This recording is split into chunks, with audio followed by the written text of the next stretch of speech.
श्रीराम. आपल्या सर्वांच्या हृदयस्थ वसणाऱ्या आत्मारामास साष्टांग प्रणिपात करून गोस्वामी तुलसीदास विरचित श्री रामचरित मानस या ग्रंथातील जो सप्तम सोपान उत्तरकांड याचं आपण चिंतन करत आहोत. सज्जन हो, हे आपलाच कथा चिंतन क्रमांक 1277. आपण गेल्या चिंतन प्रवाहामध्ये ज्ञान आणि भक्ती मार्ग यामधला सूक्ष्म भेद समजून घेत होतो. जरी दोन्हीही गोष्टी या एकाच परमतत्वापर्यंत नेणाऱ्या असल्या तरी साधन मार्गामध्ये असलेली खडतरता, क्लिष्टता यामध्ये ज्ञान मार्ग हा विलक्षण तापदायक आहे.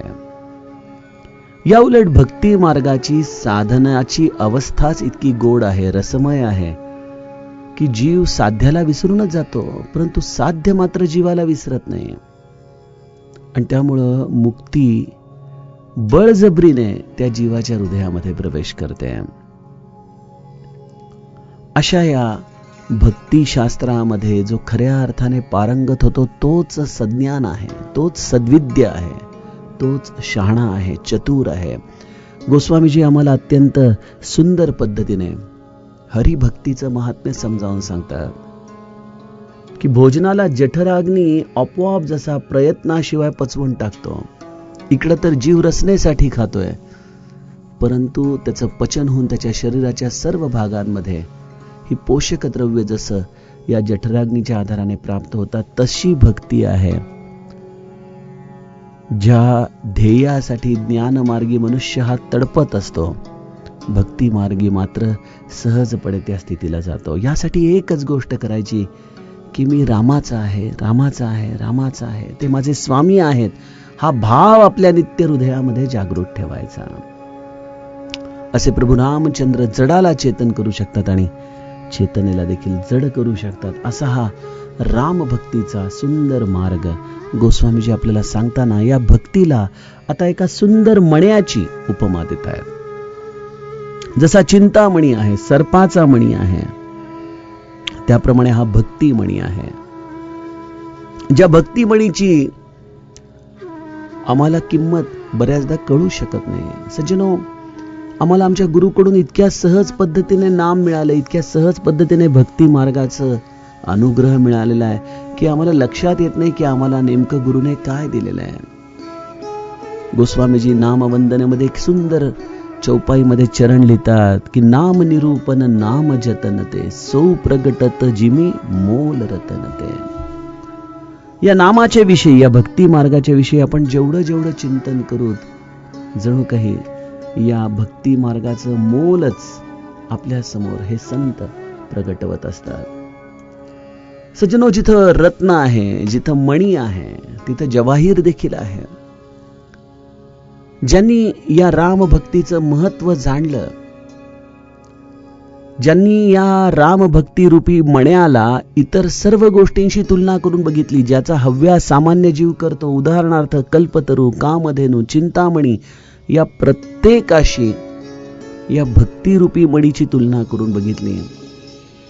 आणि जेव्हा त्यांच्या लक्षात आलं की ही राम भक्ती रूपी असलेली अवस्था, हा मणी हा या सर्वांपेक्षा श्रेष्ठ आहे. सज्जनो, असे जवाहीर होते समर्थ रामदास स्वामी, ज्यांनी या राम भक्तीचं रसायन तुम्हा प्रत्येकाला दिलं.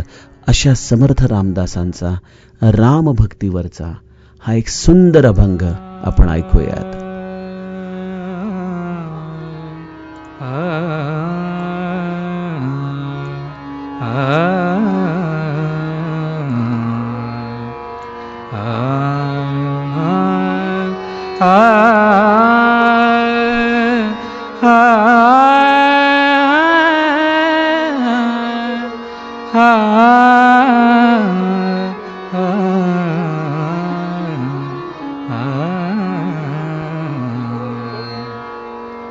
राम भक्ति वीण आन नाही सार, राम भक्ती वीण आन नाही सार, राम भक्ती वीण आन नाही सार, साराचे हे सार, साराचे हे सार, राम नाम, राम भक्ती वीण आन नाही सार, साराचे हे सार, साराचे हे सार, राम नाम, राम भक्ती वीण आन नाही सार,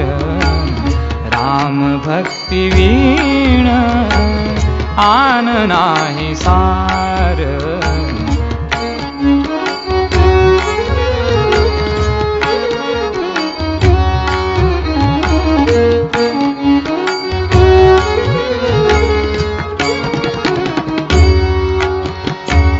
कल्पना विस्तारू होत असे सत्वरू, कल्पना विस्तारू, कल्पना विस्तारू होत असे सत्वरू.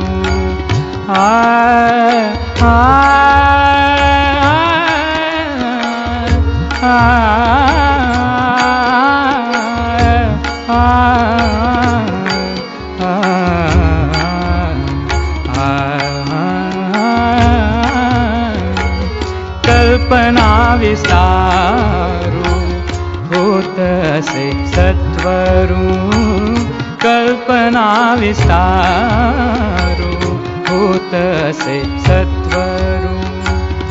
आम्हा कल्पतरू, आम्हा कल्पतरू चाड नाही, आम्हा कल्पतरू चाड नाही, आम्हा कल्पतरू, आम्हा कल्पतरू चाड नाही, राम भक्ती वीण आन नाही सार, राम भक्ती वीण आन नाही. राम भक्तीची आणि कल्पतरूची असलेली ही तफावत समर्थ रामदास आम्हाला सांगतात आणि म्हणतात इथं कल्पनाच उरत नाहीत, तिथे या कल्पतरूचं काय काम. आता वेळ आहे चिंतामणीची. चिंता नाही मनी राम गाता गुणी, चिंता नाही मनी, चिंता नाही मनी, चिंता नाही मनी राम गाता गुणी, राम गाता गुणी, राम गाता गुणी, राम गाता गुणी, राम गाता गुणी, राम गाता गुणी, राम गाता गुणी, राम गाता गुणी, राम गाता गुणी. चिंता नाही मनी, चिंता नाही मनी राम गाता गुणी, राम गाता गुणी. तेथे चिंतामणी, तेथे चिंतामणी कोण उसे, राम भक्ती वीण आन नाही सार, राम भक्ती वीण आन नाही सार.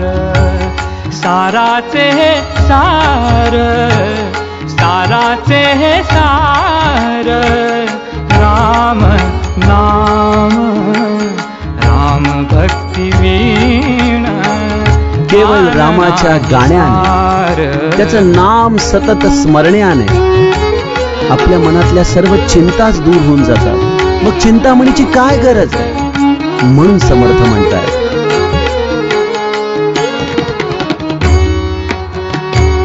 रामदास म्हणे, रामदास म्हणे, रामदास म्हणे, रामदास म्हणे,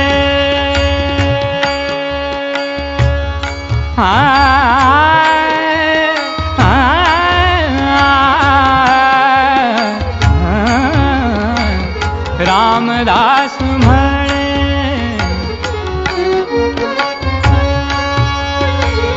रामदास म्हणे, राम भक्ती वीणे, राम भक्ती वीणे, रामदास म्हणे,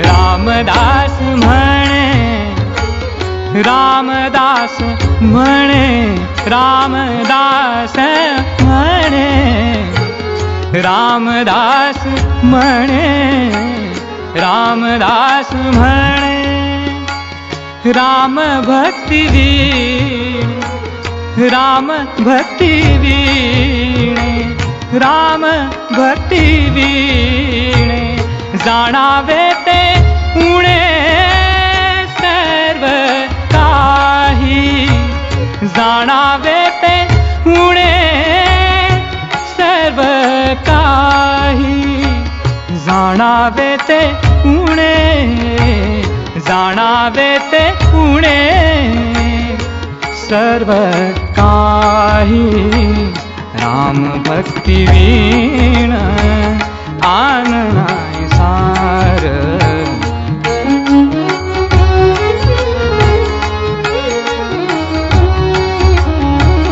राम भक्ती वीण आन नाही सार, साराचे हे सार, साराचे हे सार, राम नाम, राम भक्ती वीण आन नाही सार, राम भक्ती वीण, राम भक्ती वीण, राम भक्ती वीण आन नाही सार. सज्जन हो, आपण रामचरितमानसच्या अंतिम 10 दोह्यांमध्ये आता प्रवेश करतोय. आणि जसं सर्व गोष्टींचं सार जर काही असेल तर तो निष्कर्ष जसा आपण या एवढ्या प्रदीर्घ प्रवासानंतर आपल्या हृदयामध्ये साठवू पाहतो, तो प्रदीर्घ प्रवासाचा सारांश आहे राम भक्ती वीण आन नाही सार, सारांचे हे सार राम नाम. हे समर्थांसारख्या, गोस्वामीजींसारख्या, ब्रह्मचैतन्यांसारख्या संतांनी जाणलं, अनुभवलं आणि मग आमच्यासारख्या पामरांना सांगितलं की बाळांनो, राम म्हणा, राम म्हणा, यातच तुमच्या जीवनाचं समस्त कल्याण सामावलेलं आहे. आम्हाला त्या म्हण्याची किंमत कळत नाही हो. ती एक गोष्ट नाहीये का की एकदा गुरु एक अत्यंत अमूल्य रत्न आपल्या शिष्याला देतो आणि म्हणतो की जा हे प्रत्येकाला जाऊन दाखवून, वेगवेगळ्या प्रकारच्या लोकांना दाखवून, फक्त एकच अट, हे कोणालाही विकायचं नाही. त्यांना प्रत्येकाला विचार की हे विकत घेणार असेल तर काय मूल्य द्याल. आणि मग तो शिष्य भाजीवाल्याकडे जातो, म्हणतो आहे दगड खरा छान, मला वजन करायला बरा पडेल, याच्या बदली तुला मी एक 10-15 वांगी देतो. कपडेवाला म्हणाला काही मीटर कापड घेऊन जा. किराणावाल मला म्हणाला की मलाही चालेल, पण मी त्याच्या बदली तुला थोडेसे गहू देतो. आणि मग एका खऱ्या जवाहिराकडे गेला, ज्याने त्या दगडाची परीक्षा घेतली आणि तो म्हणाला की माझं हे सगळं घर दार प्रॉपर्टी सगळी जरी तुला दिली तरी देखील या रत्नाचं मूल्य होऊ शकत नाही, एवढं हे अमोलिक आहे. सज्जनो, समर्थ गोस्वामीजी श्री महाराज हे त्या पद्धतीचे जवाहीर होते जे या नामरूपी रत्नाचं मूल्य जाणत होते, मण्याचं मूल्य जाणत होते. त्यामुळे त्यांच्याच दृष्टीतून बघूयात की हा नाममणी नेमका काय आहे. काय त्याच्यामध्ये असं विशेष? गोस्वामीजी म्हणतात, मोह दरिद्र निकट नाही आवा. बघा, मोहाला दरिद्र म्हटलेलं आहे. एखादा मनुष्य भरपूर आहे त्याच्या घरामध्ये, परंतु दुसऱ्याच्या संपत्तीकडं, दुसऱ्याच्या सुबत्तेकडं आशाळभूतपणे पाहतो, त्याच्या इतका दरिद्री दुसरा कोण आहे? त्यामुळे मोह हा मनुष्याच्या जीवनातलं खरं दारिद्र्यच आहे. जो रामनामामध्ये आहे तो समाधानामध्ये आहे, जो रामभक्तीमध्ये आहे तो आनंदात आहे. आणि ज्याला दुसऱ्याचं सुख पाहून विशेष आनंद होतो, अशी रामभक्ती करणाऱ्या साधकाच्या मनाची स्थिती असते. आहे ना तशी स्थिती? आपण आपापल्या पद्धतीने स्वतःच्या अंतःकरणाची परीक्षा घ्यावी, की जर आपल्या हृदयामध्ये दुसऱ्याच्या उत्कर्षाने अजूनही विषाद निर्माण होत असेल, तर अजूनही भक्तीचा आपल्या जीवनात प्रवेश झालेला नाही. असं हे दुसऱ्याच्या सुखाने सुखी होणारं, दुसऱ्याच्या दुःखाने दुःखी होणारं, असं हे विलक्षण संवेदनशील मन रामभक्तीने प्राप्त होतं सज्जनो. आणि ही खरी मनुष्य जीवनाची संपन्नता आहे. त्यामुळे गोस्वामीजी ही संपन्नता ज्याच्याकडे नाही, अशा मोहरूपी व्यक्तीला दरिद्री म्हणतात. परंतु रामभक्ती करणाऱ्याच्या जीवनात अशा दारिद्र्याला प्रवेश नाही, कारण तो मणी स्वतः धनरूप आहे. आणि खरं धन काय आहे? समाधान रूपी धन आहे, आनंद रूपी धन आहे. दुसरी गोष्ट आहे ती म्हणजे लोभरूपी हवा त्या मणिमय दिव्याच्या प्रकाशाला विझवू शकत नाही. आपण बघितलं, ज्ञान मार्गामध्ये देवताच विघ्न आणतात, परंतु हा स्वयंप्रकाशी मणी आहे, ज्याला ना तूप हवंय, ना दिवा हवाय, ना निरांजन हवंय, काहीच नाही. तो केवळ प्रकाशतोय. आणि अशा स्वयंप्रकाशी असलेल्या या दीप्तीला लोभरूपी हवा कधीच विझवू शकत नाही. बघा, लोभाला हवा म्हटलेलं आहे. आपल्या मनामध्ये देखील एखादा लोभ निर्माण झाला की मन कसं सैरभैर होतं हवेसारखं. काही करून ते आपल्याला प्राप्त करावं असं वाटतं. त्यामुळं लोभाला हवेचा हा अत्यंत येणारा सोसाट्याचा जोर, अशा रूपाने गोस्वामीजी सांगतायत. हा मणी स्वतः स्वयंप्रकाशी असल्यामुळं त्याला दुसऱ्या कोणाच्याही साह्याने प्रकाशित करता येत नाही आणि विझवता देखील येत नाही. हा मणी आपल्या हृदयामध्ये प्रगटला की प्रबल विद्या तम मिटी जाई, हारही सकल सलभ समुदायी. अविद्येचा प्रबळ अंधकार नष्ट होऊन जातो. ज्या या अविद्येने आम्हाला अंतर्बाह्य व्याप्त केलेलं आहे, ज्याच्यामध्ये आम्ही आमच्या बुद्धीचे अनेक दिवे लावूत, परंतु तो अविद्येच्या अंधकाराला दूर करण्यासाठी कुचकामी ठरतो. असा अविद्येचा अंधकार जसा रात्रीचा अंधकार सूर्योदयाबरोबर सरतो, त्या पद्धतीने अविद्येचा प्रबल अंधकार भक्तिरूपी मण्याची हृदयामध्ये स्थापना होताच नष्ट होऊन जातो. गोस्वामीजी म्हणतात, मद इत्यादी सर्व पतंगांचा सारा समूह पराभूत होतो. मद काय आहे? पतंगासारखा आहे. ज्याप्रमाणे पतंग देखील मदोन्मत्त अशा स्थितीमध्ये कंदिलाच्या भोवती, अग्नीच्या भोवती फिरत राहतो आणि शेवटी एका टप्प्यावरती स्वतःच त्या अग्नीच्या तडाख्यामध्ये जळून खाक होतो. सज्जनो, त्याप्रमाणे एकदा का जीवनामध्ये मद झाला, जसा रावणाला झाला होता, ज्याने विभीषणाला सांगितलं की भुजबल जाही जितामय नाही. असं कोण आहे या जगामध्ये ज्याला मी माझ्या भुजांच्या, बाहूंच्या बळावरती जिंकलेलं नाहीये. आणि असं असताना देखील तू त्या तपस्वीची स्तुती करतोस माझ्या समोर. रावणाला किती जणांनी सांगितलं, मंदोदरी काय, विभीषण काय, माल्यवंत काय, प्रहस्त काय, दूतांनी काय, पुलस्त्य मुनींनी काय, वेगवेगळ्या लोकांनी रावणाला समजावून सांगितलं. अगदी कालनेमी आणि कुंभकर्णाने देखील सांगितलं. परंतु रावण हा मदरूपाचा पतंग झाला होता, जो हो ही की राम सरानल खलकुल सहित पतंग. गोस्वामीजींनी लक्ष्मणाच्या मुखाने रामाच्या या अग्निबाणामध्ये तू जळून खाक होणारा पतंग आहेस, हेच जणू काही रावणाला सांगितलं. परंतु मद असा आहे जो एखाद्या पतंगाप्रमाणे समस्त समूहासहित खाक होऊन जातो, जसा रावण समस्त राक्षसांच्या सहित खाक झाला. सज्जनो, आपल्या जीवनामध्ये रामभक्ती निवास करू लागली की आपल्या जीवनामध्ये अहंकाराचा स्पर्श देखील होत नाही. कुठल्याही गोष्टीचा आपण मद करत नाही, कारण हे सगळं काही रामाचं देणं आहे याची आम्हाला विशेष जाणीव आपल्या हृदयामध्ये होत राहते. गोस्वामीजी म्हणतात की ज्याच्या हृदयात भक्ती वास करते त्याच्याजवळ ना काम येतो, ना क्रोध, ना लोभ, कुठल्याही दुष्ट प्रवृत्तीला त्याच्या हृदयामध्ये प्रवेश मिळू शकत नाही.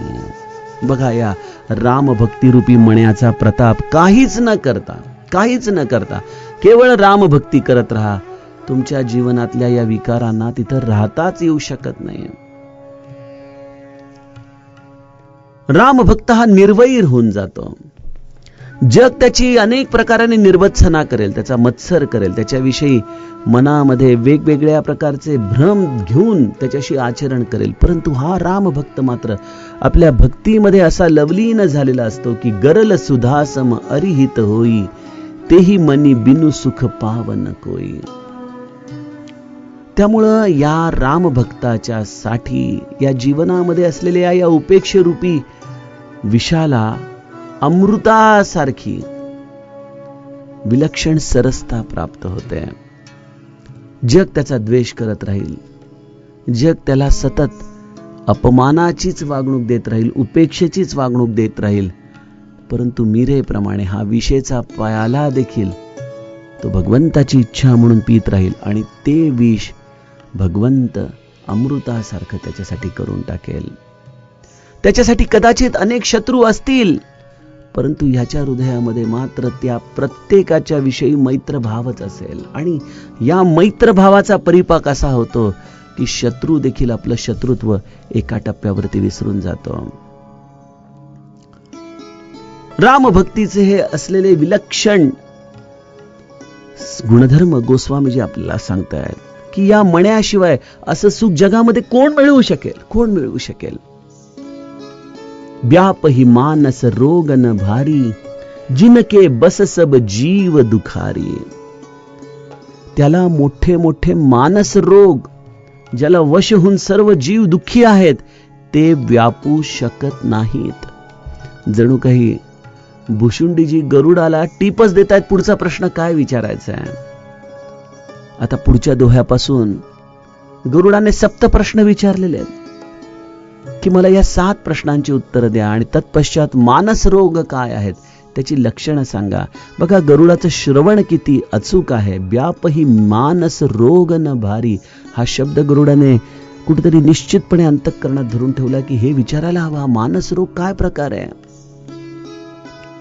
सज्जनो, संवादाची किती सुंदर कला इथं आपल्याला गरुड आणि भुशुंडीच्या मध्ये दिसते. एखादा जर असता माझ्यासारखा मनुष्य तर त्याने लगेच प्रश्न केला असता की मानस रोग काय ते सांगा.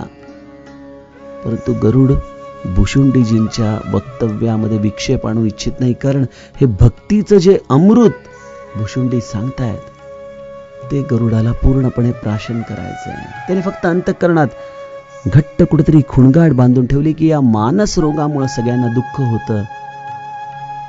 ते मानस रोग काय आहेत हे आपण भुशुंडींना मात्र निश्चित विचारूयात.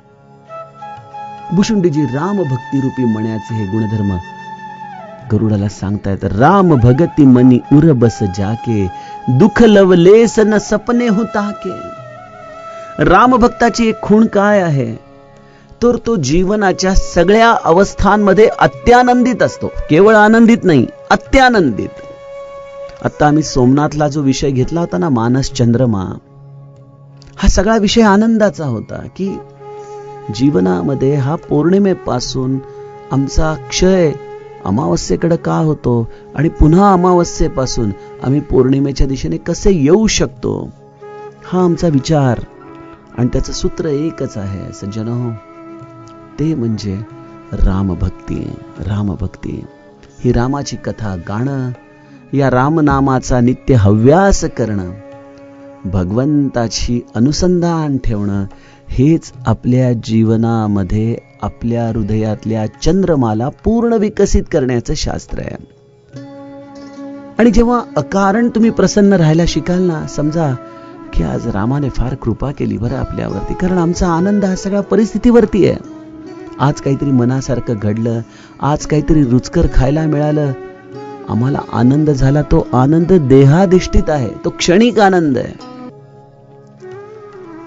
परंतु ज्या आनंदाला ना कधी भरती आहे ना कधी ओहोटी आहे, जो नित्य नवा आनंद या रूपानेच आपल्या हृदयामध्ये आम्हाला अनुभवता येतो, हे जर कशाने प्राप्त होत असेल तर ती एकच गोष्ट आहे, राम भगती मनी उर बस जाके.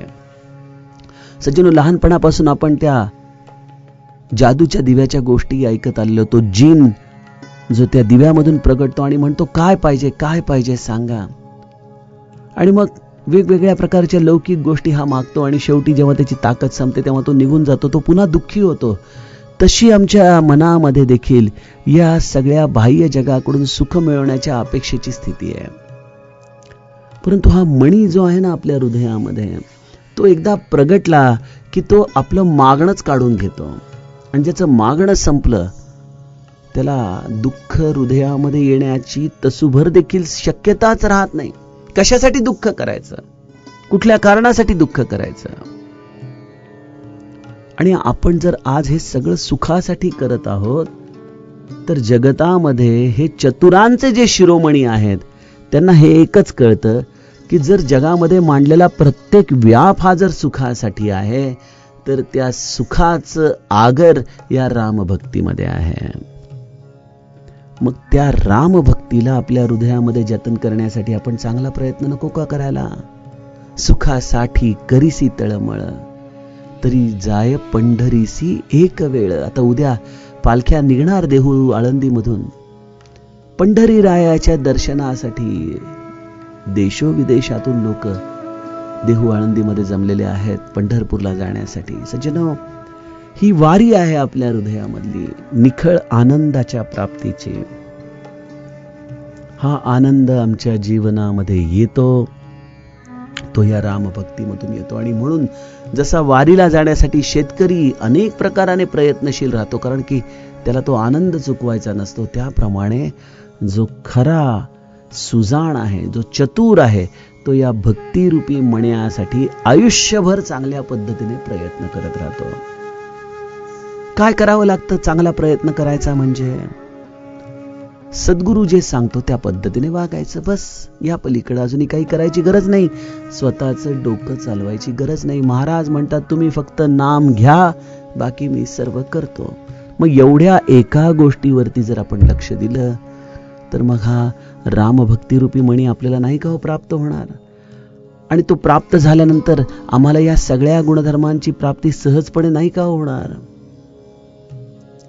गोस्वामीजी म्हणतात सो मनी जदपि प्रगट जग अहि राम कृपा बिनु नाही कौलहि. जरी तो मणी जगतामध्ये प्रत्यक्ष आहे, अनेकांनी त्या मण्याच्या असलेल्या प्रागट्याला आपल्या हृदयामध्ये अनुभवलेलं आहे, परंतु तो मणी कुठल्याही जवाहराच्या दुकानात मिळत नाही. उद्या उगीच PN गाडगिळीच्या दुकानामध्ये जाऊन मला रामभक्ती मणी पाहिजे असं विचारलं तर तो म्हणेल की अशी कुठली गोष्ट माझ्या दुकानामध्ये नाही.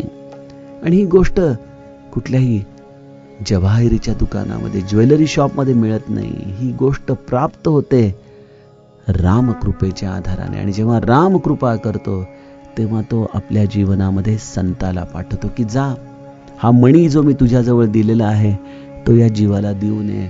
आणि त्या जीवाला तो मणी केव्हा दे? जेव्हा तो तुझ्या म्हणण्याप्रमाणे वागायला शिकेल तेव्हाच दे बरं. ही रामाची अट आहे. आणि त्याप्रमाणे सद्गुरू राया तुमच्यासाठी, प्रत्येकासाठी एक एक मणी आपल्या हृदयामध्ये घेऊन तुमची वाट पाहतोय की कधी तुम्ही मी सांगतो त्या मार्गावरती चालाल, कधी तुम्ही नामासाठी नाम घ्याल, कधी तुम्ही रामभक्तीसाठी भक्ती कराल. आणि हे ज्या दिवशी तुम्ही कराल तेव्हा सद्गुरू राया अत्यानंदित होऊन, जसा एखादा राजा आपल्या गळ्यातला कंठा काढून देतो एखाद्या आनंदाच्या बातमीला, त्याप्रमाणे सद्गुरू राया हा रामभक्तीचा मणी जो रामाच्या कृपेने त्याने तुमच्यासाठी आणलेला आहे तो तुम्हाला तो देऊन टाकतो. सुगम उपाय पायबे केरे न रहत भाग्य देही भटबेरे.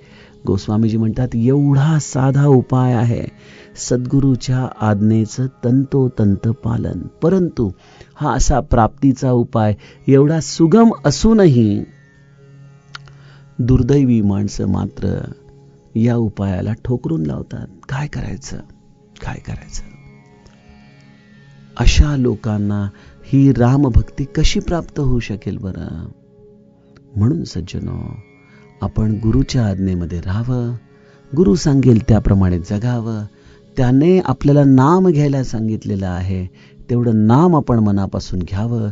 सगुण भक्ती आपण मनापासून करण्याचा प्रयत्न करावा. भगवंताची कथा, त्याचं लीला, त्याचं धाम या सगळ्यांच्या विषयी मनामध्ये विलक्षण आदरभाव ठेवावा.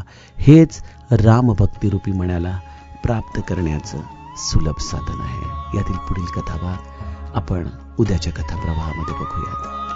जानकी जीवन स्मरण. जय जय राम.